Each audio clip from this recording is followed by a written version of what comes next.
అందరికీ నమస్కారం. నా పేరు సింధు. నేను ఈ వీడియో చేయడానికి రీజన్ ఏంటంటే నిన్నటి నుంచి అందరు నన్ను పని కట్టుకొని చాలా మంది చాలా రకాలుగా వేధిస్తున్నారు through social media, especially Twitter, YouTube channels, ఇంకా కాంగ్రెస్ పేజెస్ లో నన్ను దారుణంగా వేధిస్తున్నారు. ఎందుకు వేధిస్తున్నారు అని అంటే నేను కేటీఆర్ మనిషిని, కేటీఆర్ పెయిడ్ ఆర్టిస్ట్ ని అని మాట్లాడుతున్నారు. నేను ఏ రకంగా కేటీఆర్ మనిషిని చెప్పండి. నేను బీఆర్ఎస్ గవర్నమెంట్ ఉన్నప్పుడు కూడా మాకు సంబంధించిన జాబ్ నోటిఫికేషన్స్, ఇంకా దానికి టీఎస్పీఎస్సీకి సంబంధించిన ఇష్యూస్ మీద మేము కంటిన్యూస్ గా ఫైట్ చేస్తూనే వచ్చినాం. గత బీఆర్ఎస్ గవర్నమెంట్ ఉన్నప్పుడు కూడా మేము ఫైట్ చేసినాం, ఇప్పుడు కూడా ఫైట్ చేసినాం. బీఆర్ఎస్ గవర్నమెంట్ ఉన్నప్పుడు మేము కాంగ్రెస్ ని అప్రోచ్ అయినాం. మరి అప్పుడు కాంగ్రెస్ ని అప్రోచ్ అయినందుకు నేను కాంగ్రెస్ కి పెయిడ్ ఆర్టిస్ట్ అయితానా? కాంగ్రెస్ వాళ్ళు నన్ను అప్పుడు కొని ఉన్నారా? అప్పుడు లేనిది ఇప్పుడు నేను బీఆర్ఎస్ కి పెయిడ్ ఆర్టిస్ట్ ని ఎట్లా అవుతాను? అవును, మేము కాంగ్రెస్ పార్టీ దగ్గర మా సమస్యల్ని పెట్టదలుచుకున్నాం. బిఫోర్ ఎలక్షన్స్ పెట్టినాం. సేమ్ టైమ్ బీఆర్ఎస్ దగ్గర కూడా పెట్టదలుచుకున్నాం. బీఆర్ఎస్ దగ్గర కూడా వెళ్ళి మేము మా ప్రాబ్లమ్స్ ఇవి, మీ వల్ల మేము పడిన బాధలు ఇవి, మాకు మీరు వస్తే చేసే సొల్యూషన్స్ ఏంటి అని అడగడం. అట్లా అడగడం ఎంతవరకు తప్పు?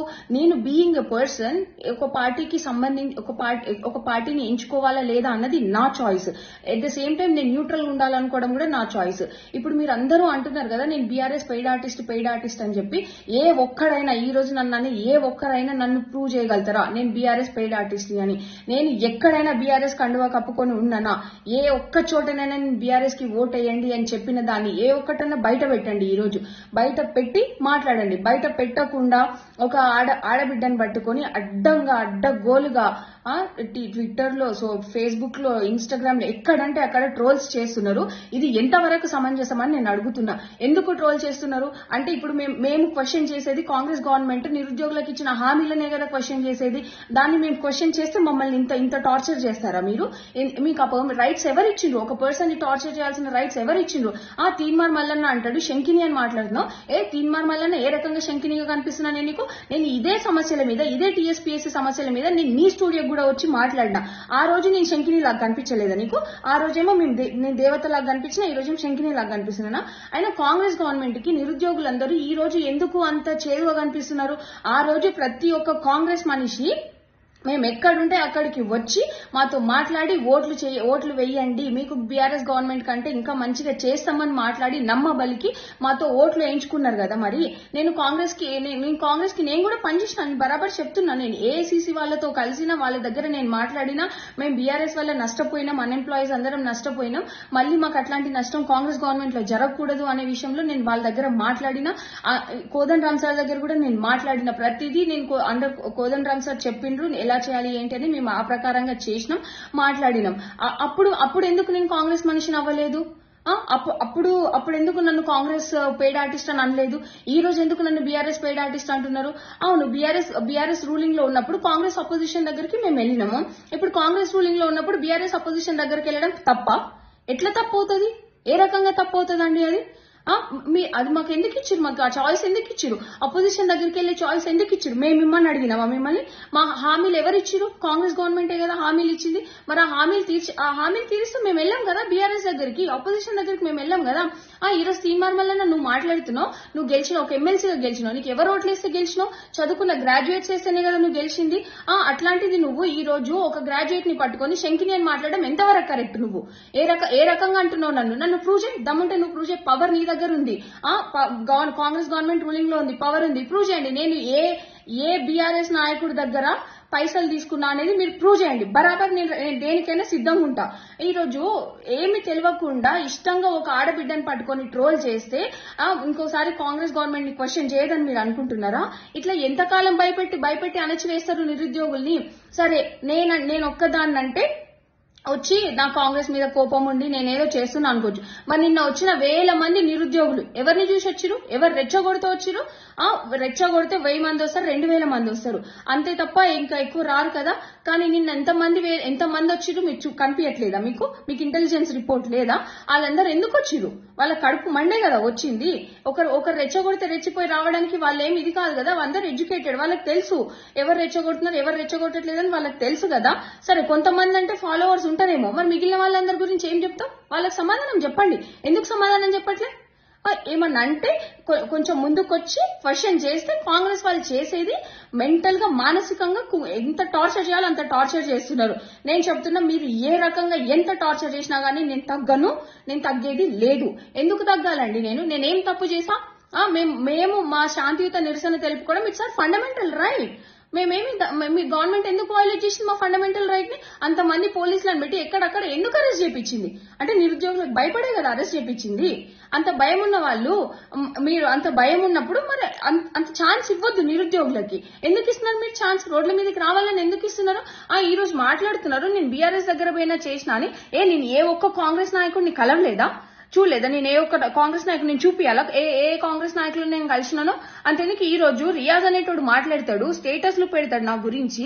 ఆ రియాజ్ అనే వ్యక్తి దగ్గర ఎన్నిసార్లు నాకు ఫోన్ చేసి నేను రమ్మంటే ఆయన ఇన్స్టిట్యూట్ దగ్గరికి వెళ్ళినా, ఇది ఎట్లా చేద్దామమ్మా, నెక్స్ట్ అట్లా చేద్దామమ్మా, మీరు కాంగ్రెస్ కి ఓట్లు వేయండమ్మా అని ఎన్నిసార్లు ఫోన్ చేసి పిలిపించిండు రియాజ్. అది ఎవరు మాట్లాడరా? ఇప్పుడు అదేం అవసరం లేదా మీకు? అంటే ఇప్పుడు మీకు అగెన్స్ట్ గా పోతున్నామన్న ఉద్దేశంతో మా మీద ఏదో బురద జల్లితే, బట్టగాల్చి మీదేస్తే మేము కామ్గా ఉంటామని మీరు అనుకుంటున్నారా? ఎంతవరకు కరెక్ట్? అదే మేము కూడా బట్టగాల్చి మీద వేయాలనుకుంటే చాలా మంది మీద వేస్తామండి. మేము అట్లా పోవాలని అనుకోవట్లేదు.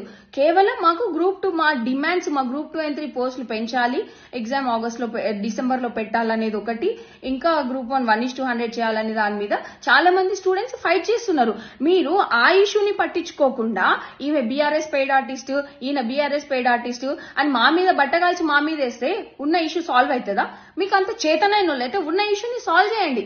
అన్ఎంప్లాయ్స్ లో ఉన్న అన్రెస్ట్ ని తొలగించండి. మీకు అది చేత కాదు, కానీ ముందుండి మాట్లాడేటోళ్ళ మీద బురద చల్లడం మాత్రం చేతనైతుంది. ఏం తీన్మార్మల్ని శంకిని అని మాట్లాడుతున్నావు? ఏ రకంగా నేను శంకిని చెప్పు? నేను శంకిని అయితే నువ్వేంది? మరి నేను శంకిని అయితే నువ్వేంది? నువ్వు చేసేది ఏంది? నువ్వు చేసిన ప్రామిస్ ఏంది? జీవో 46 నీ స్టూడియోకి వస్తే నేను ఆదుకుంటా తమ్మి అని మాట ఇచ్చినోడివి, ఇవాళ జీవో 46 అడ్డగోలుగా తిడుతున్నావు. నువ్వు ఘోరంగా తిడుతున్నావు. మళ్ళీ తిట్టిన నువ్వే మొన్న ఎమ్మెల్సీ ఎలక్షన్స్ ముందు ఏమంటారు ప్రచారాలలో మాట్లాడినావు కదా నువ్వు. మీకు గ్రూప్ 1 గ్రూప్ 2 3 పోస్టులు పెంచిపిస్తా, 1:100 చేపిస్తా, జీవో 46 ఇష్యూ టేకప్ చేస్తా, న్యాయం జరిగేలా చూస్తా అన్నావు కదా. మరి నువ్వెందుకు మాట్లాడినావు? అంటే నీ ఎలక్షన్స్ కి అవసరం ఉన్నప్పుడేమో వాడుకుంటావా అన్ఎంప్లాయీస్ ని, ఎలక్షన్స్ అప్పుడు అవసరం లేకుంటేనేమో శంకిని అని మాట్లాడతావా? ఇవన్నీ అసలు ఎందుకు ఇట్లా చేస్తున్నారు?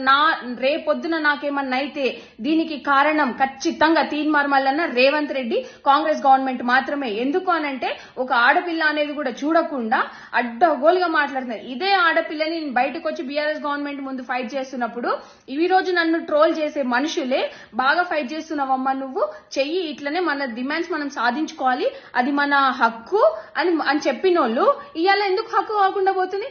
ఆ రోజు మన డిమాండ్స్ మనం సాధించుకోవాలనుకోవడం హక్కు అయితే ఈ రోజు కూడా హక్కే కదా. కేవలం గవర్నమెంట్ రూలింగ్ పార్టీస్ మారినాయి అంతే.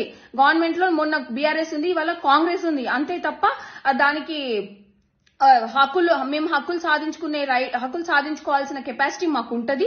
డెఫినెట్ గా మేము హక్కులు సాధించుకుంటాం. పార్టీ మారినంత మాత్రం రూల్స్ మారుతాయా? గవర్నెన్స్ రూల్స్ మారుతాయా? మారవు కదా. మీరు మరి అంత ఉన్నోళ్ళు మీరు ఎందుకు చర్చలకు రావట్లేదు నిరుద్యోగులతోటి? ఎంతసేపు కోవట్లను పెట్టుకొని వాళ్ళు చెప్పిందే వింటారు కానీ మరి నిరుద్యోగులతో ఎందుకు డైరెక్ట్ గా మాట్లాడట్లేదు? సరే బీఆర్ఎస్ గవర్నమెంట్ వాళ్ళు ఎవరికి యాక్సెస్ ఇవ్వట్లేదు, ఎవరు మాట్లాడట్లేదు, ఎవరిని దగ్గర తీసి మాట్లాడట్లేదు అని మాట్లాడుతున్నారు కదా. మరి మీరెందుకు ఇవాళ పిలిచి మాట్లాడట్లేదు? మీరెందుకు అన్ఎంప్లాయీస్ ని పిలిచి మాట్లాడట్లేదు? మాతో ఎందుకు చర్చలు జరపట్లేదు? మీరే కదా అన్నది మీకు ప్రజాప్రభుత్వం అనేసి మాట్లాడారు. ప్రజాప్రభుత్వంలో మేము మీ దగ్గరకు వచ్చి అడుగుతాము, మిమ్మల్ని మీతో చర్చలు చేస్తామన్నారు. ఎక్కడ పోయినా చర్చలు? ఈ రోజు చర్చలు పక్కన పెడితే మనుషుల్ని పర్సనల్ గా అటాకులు చేపిస్తారా మీరు? మా స్టూడెంట్స్ లోనే కొంతమందిని కొనేసుకొని వాళ్ళతోటి పర్సనల్ లెవెల్ అటాకింగ్స్ చేపిస్తున్నారు.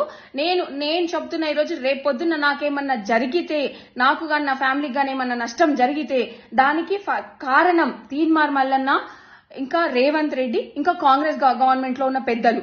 ఇది మాత్రం 100%. ఎందుకంటే నన్ను ఎంత మానసికంగా వేధించాలో అంత మానసికంగా వేధిస్తున్నారు. మానసికంగా వేధించినా సరే నేను ఒకటి చెప్తున్నా, నేను బీఆర్ఎస్ పెయిడ్ ఆర్టిస్ట్, నేను బీఆర్ఎస్ మనిషిని, బీఆర్ఎస్ నుంచి నేను పైసలు తీసుకున్నా అని ఈ రోజు నా మీద ట్రోల్స్ చేసిన ఏ ఒక్కడైనా ప్రూవ్ చేసినా నేను దేనికైనా నేను సిద్ధంగా ఉన్నా. ప్రూవ్ చేయండి, మాటలు అనడం కాదు, ప్రూవ్ చేయండి, ప్రూవ్ చేసి చూపించండి. పవర్ ఇవాళ మీ చేతిలోనే ఉంది. ప్రూవ్ చేసి చూపించండి, చూపించిన తర్వాత మాట్లాడండి. అంతే తప్ప ఊరికేనే బట్టగాల్చి మీదేస్తా, శంకిని ఇట్లాంటి పదాలు మాట్లాడితే మాత్రం నేను ఊరుకునేది లేదు. లీగల్ గానైనా నేను పోవడానికి సిద్ధంగా ఉన్నా.